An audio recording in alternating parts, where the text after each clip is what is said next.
Hi, it's Andy, and today I'm bringing you my November wrap-up.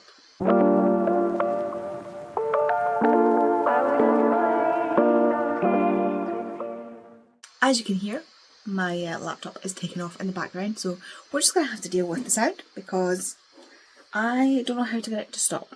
I've put it onto whisper mode, so we'll see how that goes. I also don't want it to overheat, so we'll see how that goes. Yeah, so it is now nearly the end of December, and I'm bringing you my November wrap-up today. It's fine. I've been meaning to do it for a while, but it's just been a bit of a chaos month, as this whole year has been, so you get it when you get it. I apologise. In the month of November, I read 10 books, and I DNF'd 1, 2, 3, 4. I DNF'd 4 books, so yeah. I'm really surprised at the ones I DNF'd, which of course I'll go over first because I like to get the sort of more negative side of it out of there before I'd rather like start with the negative and go into positives. So I'm going to do my DNFs first, as I always do. So the first DNF was Ashes and Stones, which is in a plastic wrap, so it's very shiny. This is by Alison Shaw, and it is a story about witches in Scotland, but for me, normally like this is something I would really like, but I just could not get into the writing style. It's not even that. I thought this was going to be like a historical book, like a non-fiction historical book, but it's actually part memoir of the author. I don't care. It literally starts out like, as I sit at my desk. What is it? She says, "In the midst of a pandemic, I sit at my writing desk, an old side table, looking out of the bay window at the grey slate rooftops where gulls cackle vigilant over their chimney pot nests." That's one sentence. I live in Banff on the northeast coast of Scotland. In my father's house, Angela Carter writes, and then she goes into a whole thing about Banff. I'm not. It's not what I was here for. It's not what I was here for. If I'd known that, I wouldn't have bought it in the first place. But I found this in, I think it was in Toppings, and I'm sure it was meant to be signed. I will never know because I got rid of the overlay that they put on it. But yeah, so this is kind of like what was the word for it? Basically, it's more about the author than it is about Scottish history, and I'm not interested. So that's on me for not realising what it was. Next is one that I'm really sad that I DNF'd, and that is The Star and the Strange Moon by Constance Sayers. I really, really loved A Witch in Time by Constance Sayers, but this was one of those books where I got to a certain point and I was like, oh, I know exactly what's going to happen now. Like, I could tell you what's going to happen through the story without reading it. And sure enough, like, I jumped ahead to, like, read sections of it, and yeah, sure enough, I knew exactly what was going to happen. And there was something that I didn't expect, but it wasn't very, like, exciting reveal. I just wasn't particularly hooked on it. And there are some stories where if I know what's going to happen, there's no arm there, Andy. If I know what's going to happen, it doesn't bother me. But this one, for some reason, it was like trying to be mysterious. But when you're trying to be mysterious and you know what's going to happen, it makes it less fun. So I ended up DNFing this, which is a shame because, like I say, I really, really loved A Witch in Time by this author. And this is a beautiful, beautiful book. So it's a shame that it's coming out of my collection.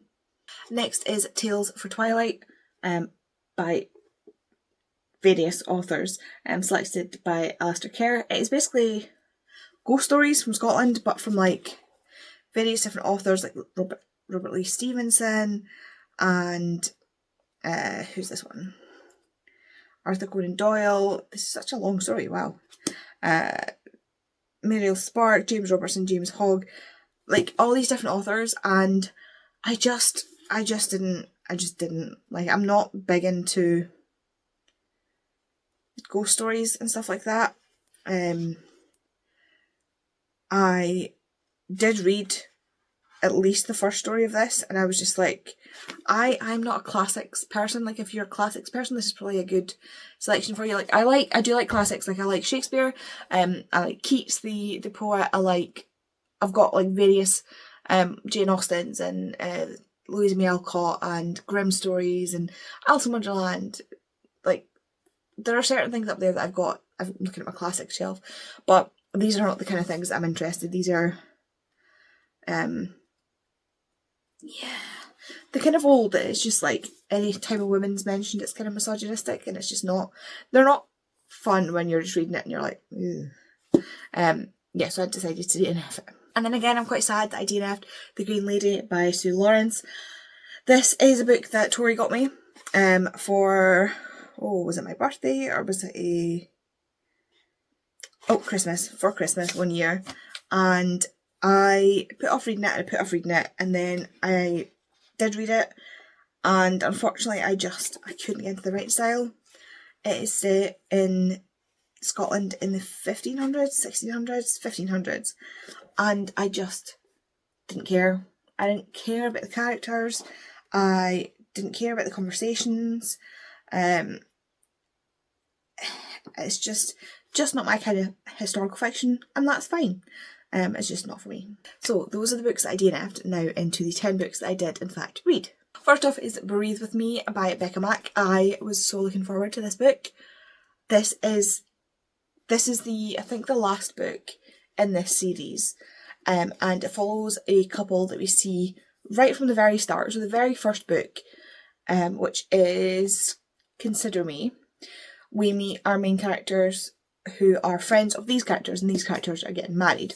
So this follows Cara and Emmett, and again in Consider Me we kind of meet at their, I don't know if it's their wedding or it's Cara's birthday party or something like that, but they get married in that book. So these are an established couple, and this book goes back to when they met, and then we sort of hop, skip and jump through them meeting, because we get to see them quite a lot. Like, it's a collective series, so you get to know them quite a lot through the other books. So you kind of hop, skip and jump a bit through their relationship and how they met and got married and things like that. And the main focus of this book is on them trying to get pregnant, because they are having quite a lot of issues with fertility. And I can't remember if it was this series or I think it's another series. I think it's, yes. So the Windy City series has a book that's similar, where there's a character who has fertility issues. But this is like an established couple. All their friends are having kids. They really, really want to have kids. They've been together the longest. They've been trying, unbeknownst to all their friends, for so long to have kids. And every time Cara sees one of her friends pregnant again or with their kids, she feels immense happiness for her friend. But at the same time, she has this deep, deep sadness and jealousy, and that it's not her turn. And so we see them go through a lot of, like, this book will rip your heart out, honestly. Like, I felt so, like, I just wanted to help them. I just wanted them to have, like, good things, and they've got such a good support system around them. Their friends are amazing, but I just felt so, like, heartbroken for them. But yeah, I love this book. It ends, obviously, happy. It's a final book in a series, so, you know, we wrap up everything, but this book just absolutely, I knew it was going to rip my heart out, but oh my goodness, yeah, this book was, it's a hard read, even if you're not somebody, like, I don't want to have kids, but I don't want to have kids, so, like, me not being pregnant, not an issue, but I can't imagine what it must be like to desperately want to have a child and not be able to. Like, that's just, yeah. It's absolutely heartbreaking, this book, but it's so, so beautiful. Next is Unseen by Molly Burke, who is also on YouTube. You can go and have a look at her channel. And this is about Molly's sort of journey somewhat as a blind woman. So, as you can see, it actually has tactile braille on the title and on the author name. I can't read braille, so, you know, I just have to trust that Molly knows what she's doing with braille, considering she does read braille. I really love this cover. Like, a lot of effort went into this cover. So Molly has retinitis pigmentosa, which is a genetic condition. It is a variable genetic condition. Like, not everybody who has retinitis pigmentosa has the same effect. But in Molly's case, she started she was born partially blind already, and they didn't know, and by the time she was 14, she was fully blind, and it slowly went, like, her periphery went, she got tunnel vision, then colours and things started to go, and the last thing that Molly could see was a sort of shiny thing, so that's why this is shiny. So Molly can still see light and dark, so like if you put her in a room and it's daylight outside, she can tell you where the window is. Like, she can see the light, although her in recent years her eyesight has started to worsen again, so where she used to be able to see like sparkly things, now she struggles a little bit more. But yeah, so this is about her journey with certain things, like work really is the biggest thing in this book, and her guide dogs. She has had 4 guide dogs now, I believe. Her first one was Gypsy, and then Gallop, and then Ben, and then Elton John is her current guide dog, and oh my god, I love Elton John, he's so cute. I love Gallop as well. Gallop was like just I loved Gallop, he was so sweet. But yeah, so this follows, you get to see Molly as she was working for this company, and basically they treated her really, really poorly to the point where she got really, really sick, and they didn't care. They did not care. And eventually she ended up starting her own business. She is a public speaker. Her mum works with her, and this is just so interesting. I really, really think everybody should read this. As Molly always says, this is not a blindness monolith. She's not a monolith. She is talking about her experience of being blind.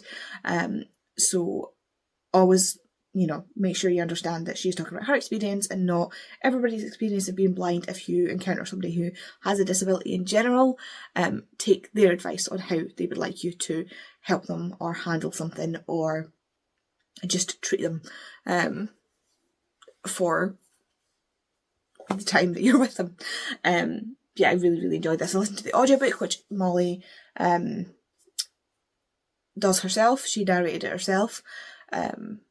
And yeah, I think after watching Molly for so many years, this was just so interesting, because there's things that she hasn't talked about.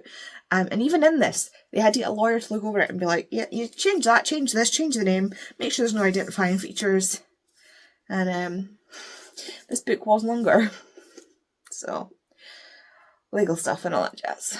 Next up, I read Mate by Ellie Hazelwood. This is the second book in this. I don't know if it's going to be a series, if it's just a duology. The first one is Bride, and this follows a character we meet in the first book who is the best friend of the main character from the first book.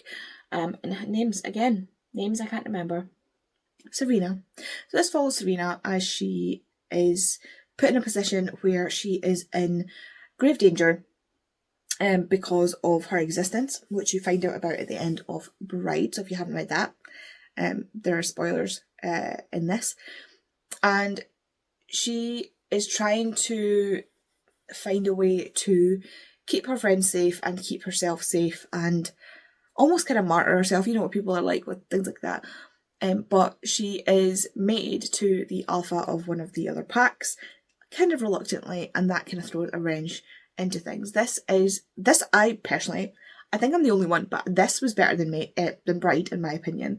I like these characters so much more than I like the characters in Bride, but I think I really like werewolf stories. Like, I like the idea of the pack, of the like camaraderie and the sort of family that you get with that, and I think you see that quite a lot in this pack. And I just really enjoyed it. I love these characters. I sped through this book. It's like nearly 500 pages. It's almost 450 pages, and I sped through this because I absolutely loved it. I don't know if she's going to do another one, but I kind of hope so, because there's questions I have from this book. Next, I went on a little bit of a series binge. I read Face Off, which is the first book of the DC Stars series by Chelsea Curto a little while ago. I can't remember when. And it was mainly because I wanted to get to book 4, because book 4 is to do with athlete injury, and for some reason I really like athlete injury and rehab stories. Don't know why. No idea why. But to do that, of course, I need to read the ones before it. So the book 2 is Power Play, and that follows Piper, who is one of the commentators and interviewers for the DC Stars team. So she does like the rinkside interviews and stuff like that, and she is in a situation where her job is not great. Her boss is a horrible person, and she wants like a colour commentator job within the DC Stars, but currently she's doing ringside interviews, and not everybody really wants to do interviews with her, so it is a harder job to do because the guys just want to come off the ice and go into the changing room and go home. And she is also struggling because she's just gotten divorced from, again, horrendous guy, absolutely horrendous guy. She's feeling a little bit stuck, and so she wants to get out there again, and she wants to learn how to date again and how to have intimate relations with people, because she's only ever slept with her husband, who, again, horrible person. And so the person she asks is Liam, who is the goalie of the team. And Liam is that, the goalie stereotype. He's grumpy, he doesn't interact with people a lot, he's quiet. He's always like telling the guys he doesn't want to get involved in stuff, and they're always dragging him out anyway. But he has had a crush on Piper since the first time he saw her, and he realised she had a wedding ring on, and he was like, okay, I'm going to stay away. But then the day she comes in, she doesn't have a wedding ring on, he's like, hello, what's going on? But he has this whole thing of like, he doesn't really want to, like, he thinks he shouldn't go out with her and things like that, and yeah. He likes her, but he doesn't want to admit that he likes her, basically. And then one night they go to Vegas, I think with the team. I can't remember now. Yes, they go to Vegas because the two from the first one are getting married in Vegas. And they get really, really drunk and wake up the next morning in bed together wearing matching wedding rings. And all hell breaks loose from there, as you can imagine. I love Piper and Liam. I think they're so funny. Liam, I love the grumpy goalie stereotype. It's just so funny. And these two are just so cute together, and I think the fact that they have like a really solid friendship really, really helps the story. And I feel like friends to lovers with a fake man or accidental marriage in Vegas, this is for you. Then I read, obviously, book 3, which is called Slapshot, and that follows Hudson Hayes, who is one of the defensemen for the DC Stars, and Madison, who is a high-ranking chef in Vegas. They meet in Vegas. At some point, no, she meets Piper in Vegas, and Piper gives her a card and is like, if you need anything, give me a call. Because Piper ends up speaking to her daughter, who is deaf, and Piper signs because her cousin is deaf, I believe, and makes sure she gets some merch and stuff from the game because her daughter loves hockey. And so later on, Hudson is looking for a chef, a personal chef, because he's really struggling. He keeps firing them because he doesn't like them, or they just want to get close to him because of who he is. And Piper remembers that Madison is a chef, and so she phones her and she's like, by any chance, could you come and be a private chef? Now Madison's just been sacked from her job. She has a kid to look after. She has a deadbeat ex.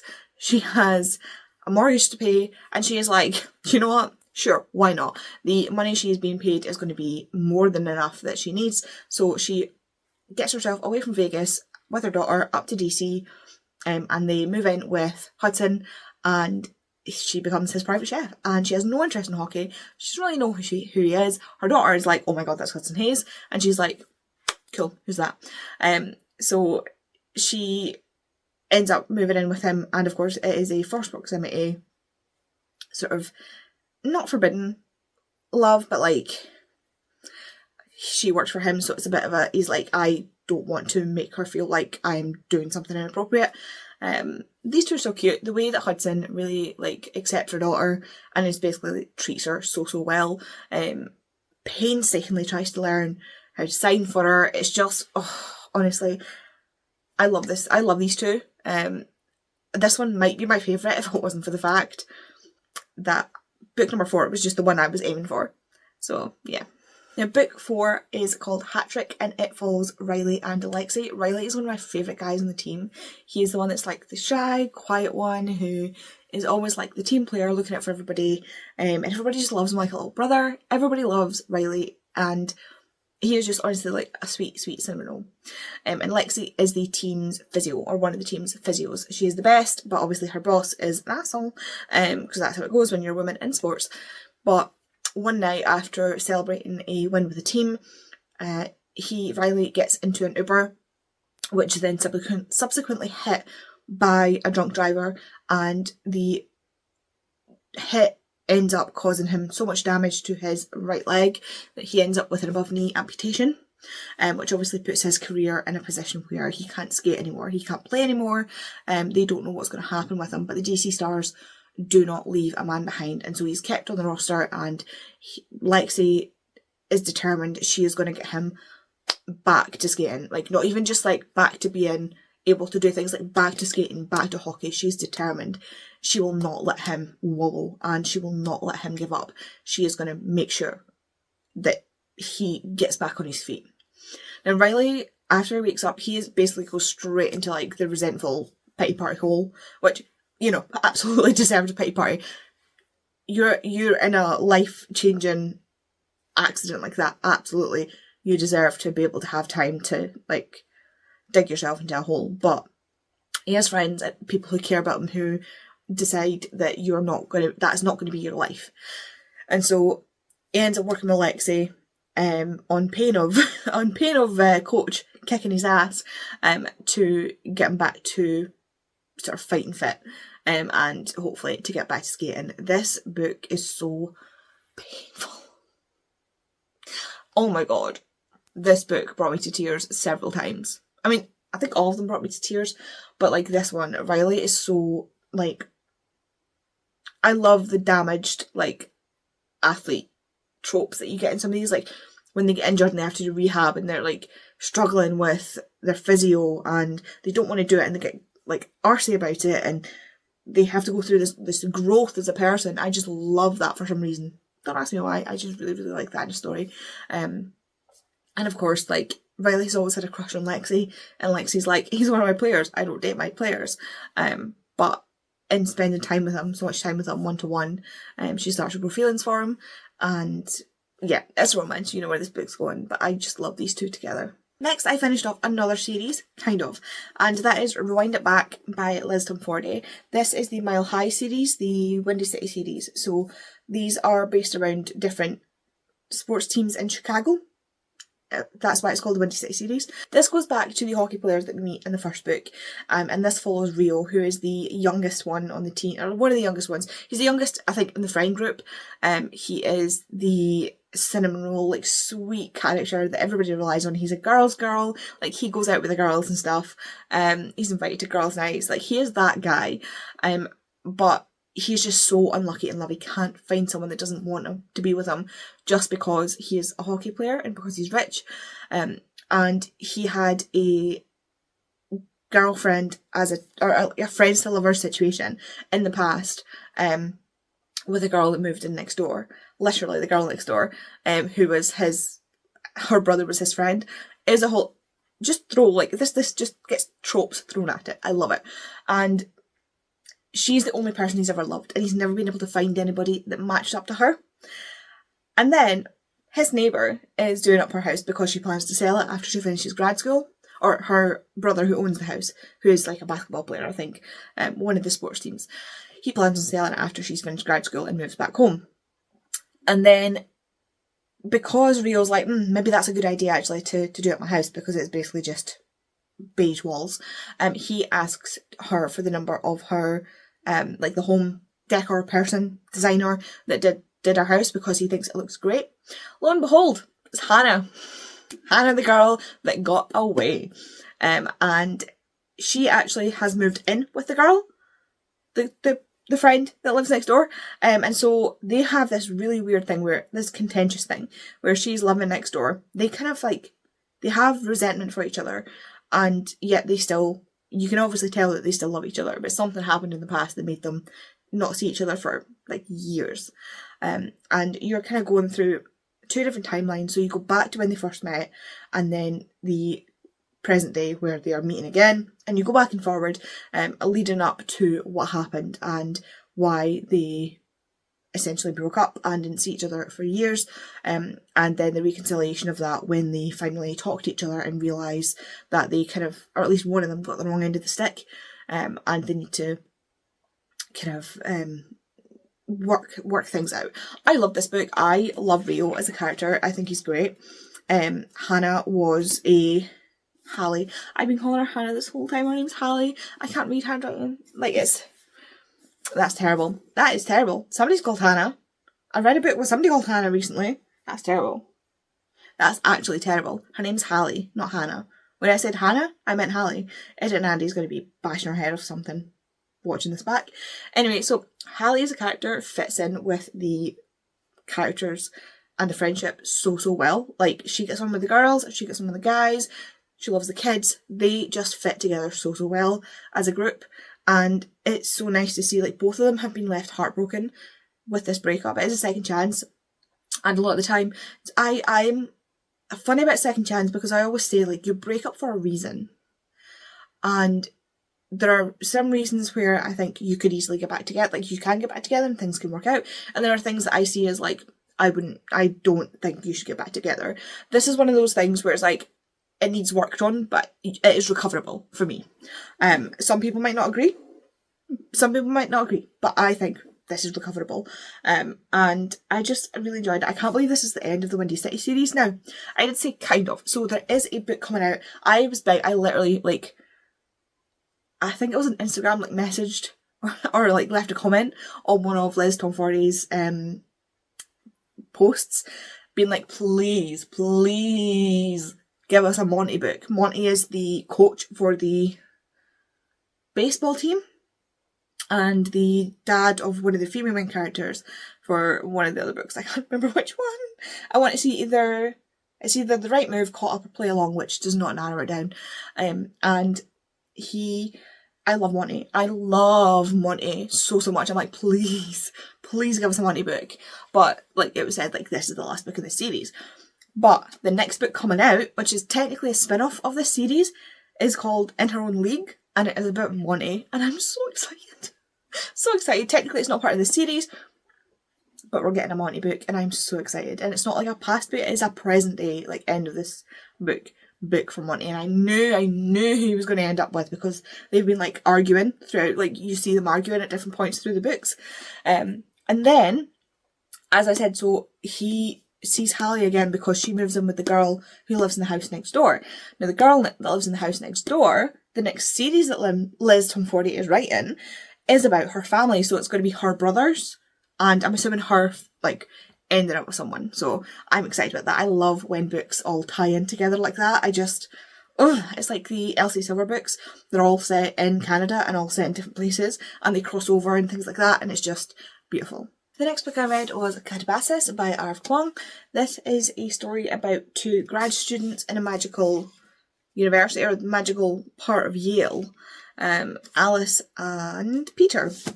And their advisor accidentally ends up in hell by accidentally blowing himself up. And Alice blames herself, but she also needs him to give her a recommendation so that she can get a job, as does Peter. And so they decide to travel to hell to retrieve him.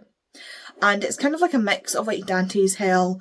It's kind of like, hell itself is like a mix of all the different versions of hell that you've heard of, like the Greek, Roman, Christian, Dante's Inferno, but it follows a lot of the structure of Dante's Inferno, where you have to go through the different levels of hell, and each one represents some kind of sin that you either, if you've not committed that sin, you can go right through. If you have to pass the section. Sometimes you bypass and go straight to your worst sin. It's a whole thing. And yeah, you're basically spending time with them as they walk through this wasteland of hell in the in-between bits between the different levels, and as they encounter some of the levels and some people who reside in hell.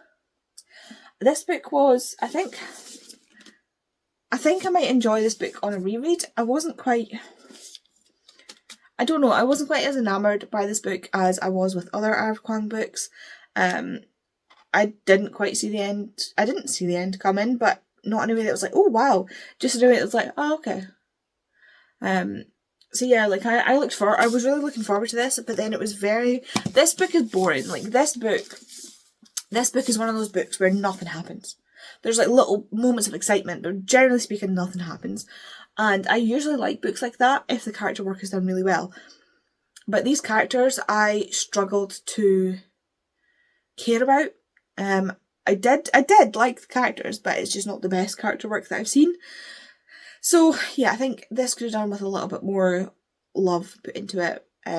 But like I say, I think on a reread, when I can get my mind round everything that's happening, it would be better, but on the first read through I wasn't as enamoured as some people are. Then I read Queer as Folklore by Sasha Coward. This is a book I bought, or I put on my wish list and Jem bought for me, because I really wanted to read and support this author. The Polari Prize this year ended up being pulled because one of the writers that was submitted for the prize is a self-declared TERF, and now the Polari Prize is an LGBTQ+ writing prize. Now, the author in question, John Boyne, he is a self-proclaimed TERF, wrote an article defending his good friend J.K. Rowling, and is a gay man with basically, a gay man who's, as far as I can tell from a lot of the information that I've seen about him, holds really not great beliefs for LGBT people. It's fine that he's gay, but everybody else is just not as good as him. Like, they're not as good as him. He also wrote a book that the Holocaust Memorial Museum, I think it's called, they basically condemned it. They think that it is it's basically not a good representation of World War II, and then you can look up the article. I'll post the article that they wrote down below. And he doubled down. He in no way said that's not, like, all he had to say was, that's not what I intended, I'm very sorry. Like, but no, he doubled down, and, you know, like I say, he doubled down in his turf. So Sasha Coward was the first author in the Polari Prize who said, I will not be putting myself into a prize alongside this person. So if they are not removed, I will remove myself. And so they continue to allow John Boyne to be part of this prize. So Sasha Coward stepped back, removed their book from the prize, and then subsequently so many authors and so many judges recused themselves that they could no longer run the prize this year. And not once did John Boyne say, I'll step out. He went, yeah, I'll understand if I don't win, but he couldn't even do, like, does he even have a PR team? Like, he just constantly does stuff that makes him look like an asshole, or just shows the kind of person he is. So yeah, Sasha Coward is a gay man who wrote this incredible non-fiction story about queerness in folklore.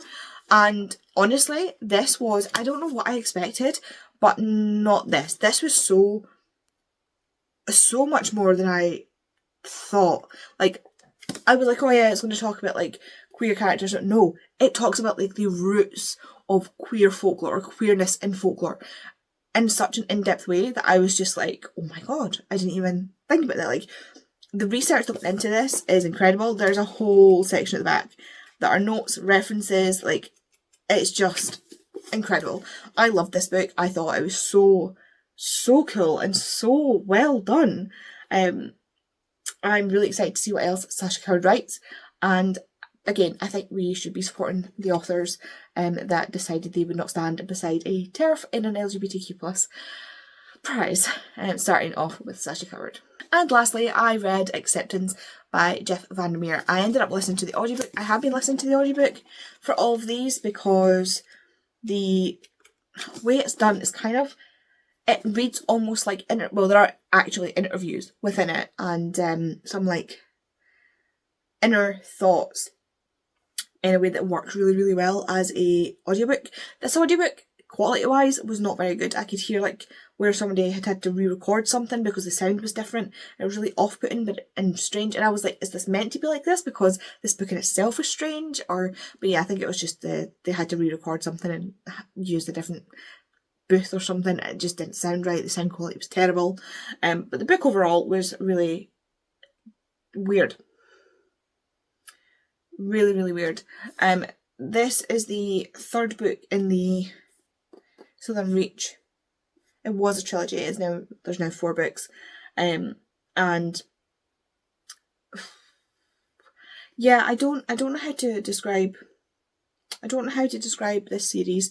It is a speculative sci-fi in which you never get answers. So there's this area called Area X, and in the first book, you follow an expedition as they go into Area X, and things happen to them there. And then subsequent novels, you follow the biologist as she has returned from Area X. She's the only one to return, and subsequent books you follow and see other people who are on different expeditions and these sort of strange consequences of spending time in Area X. And then there's people from different places that want to know what happened, so part of like the Southern Reach, or I can't remember what the other one was called, but the guy is called Control. His name is Control, or like his title is Control, and that's how he gets referred to. Almost like director, he is Control. And so he's trying to find out what the effects of Area X are, what is Area X. But when people come out of Area X, it's almost like they can't describe it because it is so, it has that strange effect on them. Again, this is a mind, like this kind of, yeah, this makes sense because this entire thing is a mindfuck. So if you like speculative, weird sci-fi where you don't actually get any answers, not really, you would really like the Southern Reach series. I borrowed Vicky's copies, like I say, I listened to the audio, but I don't think it's ones I'm glad I read them, kind of, but it's not ones that I would reread.